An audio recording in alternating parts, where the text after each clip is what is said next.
ปลงให้เป็นเย็นให้ได้ใจกระสุขเย็นที่เขากระสุขทุกข์กระหายปลงให้ไว้ใจสงบเรื่องกระคายปลงให้ได้ปล่อยให้ไว้ใจกระเย็นอยู่กับคนใจกว้างเจ้าสิมีสังคมที่กว้างขึ้นอยู่กับคนใจบุญเจ้าสิมีจิตใจเมตตาอยู่กับคนกล้าหาญเจ้าสิแข็งแกร่งอยู่กับคนมองโลกในแง่ดีเจ้าสิมีความสุขหลายขึ้น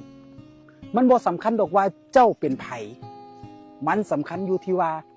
เฮาอยู่กับผู้ใดยามมั่งนี้ไปหาไผไผกะฮักยามเสียหลักไปหาไผไผกะหนียามเฟื่องฟูเว้ากับเขาเขากะดียามบ่มีเว้ากับเขากะสั่นลมบางเทื่อเฮาซอยเหลือคนอื่นหลายเกินไปจนเจ้าของบ่ไหวก็ควรหยุดแล้วหันมาดูแลเจ้าของดีกว่าเพราะอย่าลืมว่ายามเฮาเดือดร้อนเขาบ่ได้มาเดือดร้อนนำเฮาเด้